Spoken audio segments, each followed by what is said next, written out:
If you want to know today, you want to gauge your spirituality, ask yourself, how well do you love people? That's how you gauge whether God is doing something in your life. How do you love those that cannot love you back? How do you love those that slander you when you're not looking? How do you treat those people that can never do anything for you? Your book, your very first book is called Own the Moment, and you begin the book by saying you are actually the person writing the book. Why? It's not so much taking credit, it's more like letting people know there's no spin, there's no narrative. This isn't someone, trying to water down. It's cool because you couldn't blame anybody. Normally, if you're in the media, anything, you can always say it was edited, which probably is, or I was misquoted. I was trying to say, I really wrote this. So if you want to take issue with me, do that. If you want to believe this, believe it. But this is my heart on paper, and it's an honor to be able to do that. And so I took it as seriously as I could. As someone who never actually thought of himself as an author, why write this book? A lot of what drove me to do it is everything from funerals to friends struggling to watching culture continually get a platform and a voice and going, you know what, we have one. We can add to this, and it might not reach everybody, but man, it's gonna reach somebody. And I just felt like, what a better time right now in culture when it's so confusing to try to write something that's clear. And I can do that. I can't write something that's, I know what I'm good at, and it's trying to get people to the baseline of the gospel quickly. And this book is basically a little bit of a glimpse into behind the curtain, if you will, about our church, which is, there's nothing back there. This is what it is. It's like, if you thought we're special, we're not. If you think I'm special, which a lot of people don't, I'm not. And I like to reaffirm that with books like, moments like that. Chapter 5 in your book talks about turning garbage into gold. What do you mean?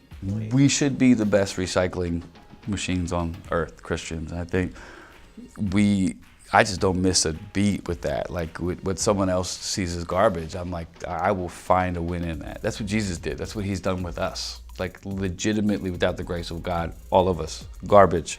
Every good work, every good thought, nothing, it's garbage. But God, literally cut through time and eternity to bring out the gold in us, which is Jesus. And to, reflect that has got to be our goal. And so if people who are watching this show and with your anointing and your spirit to invade the darkest places, I think you just need a couple people who get you, to pray with you, to support you. And then, let everybody else question and talk, whatever. Like, life is so short that I've already wasted too much time, whether it's making bad decisions or even caring too much about other people's opinions. I just refuse to live like that. So I would say to anybody that's in this space watching this, it's for a reason. Like, there's a call, go get that thing.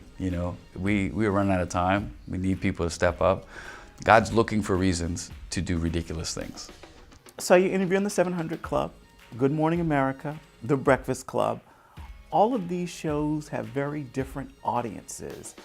How are you attracting them? I mean, some of these places love Justin, and they know if I go on the show, they can put Justin's name in the thing, which is clickbait, which is smart marketing for them. For us, I don't care what the reason is, like, we're gonna go find a way to talk about the gospel. So some are legitimately interested in why people come to church in New York, and then some are like, we don't really care, we wanna be able to use, a celebrity tie-in.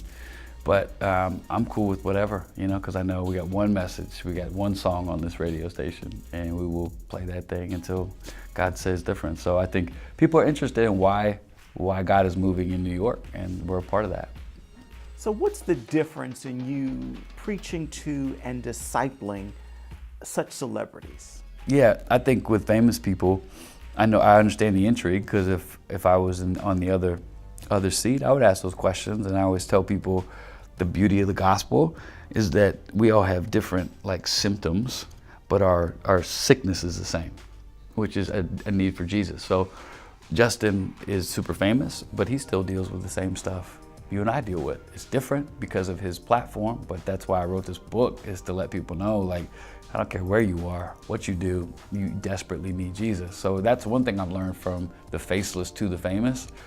The gospel's so good that it is no respecter of platform, social status, money, And that's why I always feel so confident in it. So if you're the president of the United States, we're going to preach the same way. If you are the president of your little cubicle box cardboard that you live in Bed-Stuy in Brooklyn, you still get the same right to hear the gospel.